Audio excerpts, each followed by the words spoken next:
Hola, ¿qué tal? ¿Cómo estás? Te doy la bienvenida a una nueva cápsula de vida del suelo. En esta ocasión te voy a hablar de un tema muy interesante que es sobre las bacterias del suelo.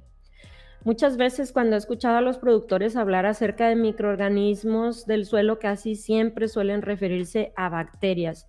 Es uno de los grupos que más identifican, que más conocen, pero en esta sesión les voy a hablar de algunas características particulares de estos organismos y de los potenciales usos que tienen las bacterias en el sector agrícola. Las bacterias, a diferencia de otros organismos, son microorganismos que forman colonias, son organismos unicelulares, pero que se pueden unir unas con otras formando colonias de diferentes formas, tamaños, estructuras, como lo vemos en esta imagen. Aquí tenemos, por ejemplo, en un medio de cultivo, que es para bacterias fijadoras de nitrógeno, diferentes tipos de colonias. Pueden ver ahí cómo estas bacterias producen una especie de polímero, un tipo de polímero. A esto se le llaman exopolisacáridos. Aquí tenemos otra bacteria, ¿sí? Esta es una colonia bacteriana. Como pueden ver, pareciera que son filamentos. A esta colonia bacteriana se le conoce como Bacillus micoide. Es un tipo de Bacillus que se puede encontrar en algunos suelos y que se ha encontrado también que tiene efectos antagonistas.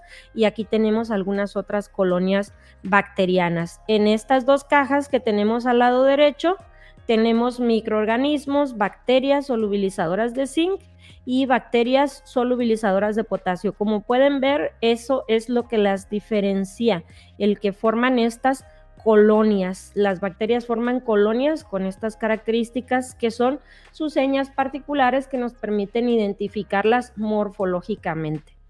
Son una célula, como les digo. Si nos metiéramos a esas colonias a averiguar individualmente cómo son las bacterias, tendríamos que es una célula cuya pared celular puede estar rodeada de peptidoglucanos, tiene un cromosoma único, circular y muy enrollado. Aquí es donde está su material genético. Se divide por bipartición, se parte esta célula y da origen a otra célula nueva. Aquí tenemos la membrana celular. Dentro tiene unos fragmentos de proteína, material genético que se conocen como plásmidos, y tenemos también donde están embebidos estos, digamos, materiales, estas moléculas orgánicas. Es el citoplasma, que es rico en ribosomas 70S, y algunas bacterias tienen flagelos, como vemos esta célula. A esta célula se le conoce como procariota. El material genético está al desnudo, ¿sí? Este es la estructura de las bacterias. Y, por ejemplo, solamente para diferenciarlos, tenemos aquí la estructura de una célula fúngica, de una célula eucariota. En este caso puede ser una célula de un hongo, por ejemplo. Y como pueden ver, aquí sí ya tenemos lo que se llama organelos. Los organelos son estructuras donde se encuentran estas moléculas orgánicas. En el caso de las bacterias, pues las vemos ahí dispersas, pero en el caso de los hongos u otras células de organismos ya más estructurados, como pueden ver, las bacterias son microscópicas, no las apreciamos. Y en el caso de los hongos, hay un tipo de hongos, después les voy a hablar de ellos en otra clase, que se llaman macromicetos, que pueden producir estructuras que son visibles a simple vista. Entonces aquí tenemos diferentes, ¿cómo se llama? Diferentes estructuras. Tenemos la mitocondria, tenemos el aparato de Golgi, tenemos el núcleo, que es donde se ubica el material genético, lisosomas, el retículo endoplásmico, etcétera. Es decir, aquí ya está en un organelo el material genético. Sin embargo, no por ser organismos unicelulares o por tener una estructura sencilla, entre comillas, vamos a decir, quiere decir que no sean resistentes. Aquí en esta diapositiva les presento, por ejemplo, el ciclo de esporulación de Bacillus subtilis.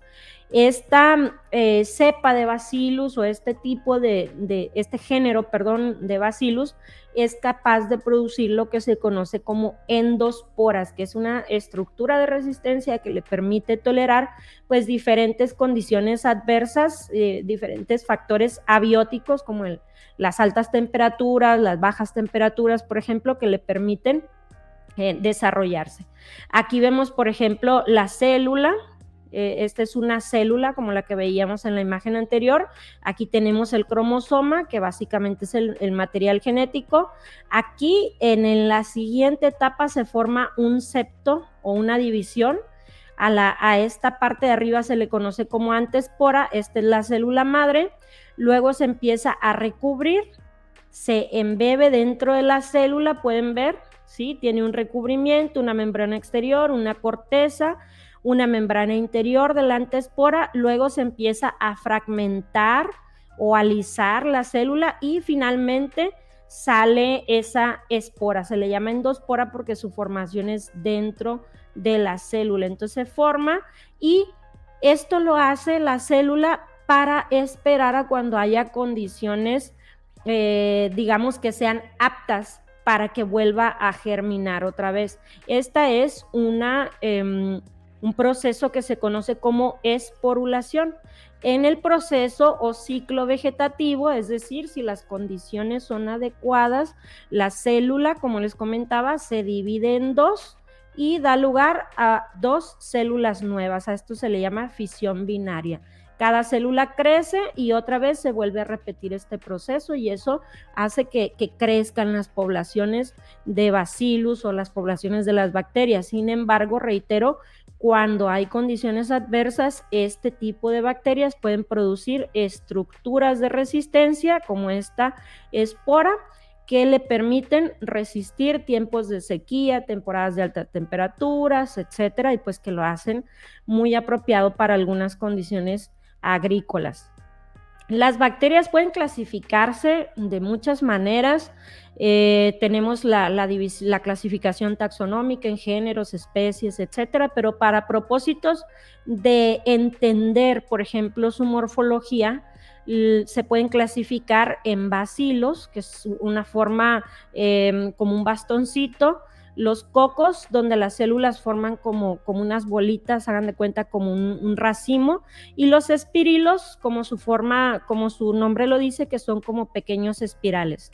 De acuerdo a la tinción de Gram, se clasifican en Gram positivas y Gram negativas, se dividen en esos dos grandes grupos, y la tinción de Gram, como sabemos, pues tiene que ver con la reacción que se produce con los componentes de la membrana y la pared celular de estas bacterias. Y con respecto a la demanda de oxígeno, se pueden dividir en aeróbicas y anaeróbicas. Como les comento, pues esta es una clasificación muy sencilla para distinguir los hábitos de las bacterias.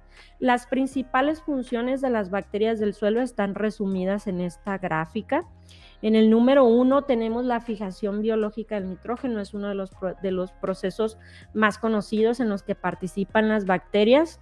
En el número 2 tenemos la solubilización de fósforo, que es un proceso elemental para que se libere este nutriente y para que haya desarrollo vegetativo, energía en las plantas y producción de membranas celulares nuevas. Aquí en el número 3 tenemos producción de ACC de aminasa, que es muy importante para la protección de las plantas, al igual que el 4, que es la producción de sideróforos. Estos dos mecanismos contribuyen a mantener a los cultivos protegidos. Y aquí en el número 5 tenemos la producción de fitohormonas, es decir, que tienen la capacidad de favorecer la nutrición del cultivo, la protección y la estimulación, que son de las funciones más importantes de las bacterias del suelo. Tenemos algunas bacterias que pueden ser consideradas como bioplaguicidas, por ejemplo, por su efecto en el control de insectos. Tenemos a Bacillus thuringiensis y otras cepas como del género Serratia, por ejemplo. Tenemos también bacterias en el control de malezas, bacterias para el control de enfermedades como Bacillus subtilis y Bacillus pumilis.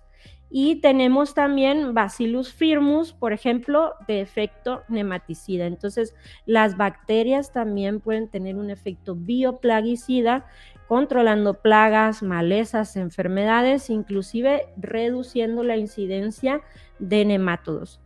Otro de los aspectos muy conocidos de las bacterias, pues es que forman parte de un selecto grupo que se conoce como promotoras del desarrollo vegetativo o PGPRs por sus siglas en inglés.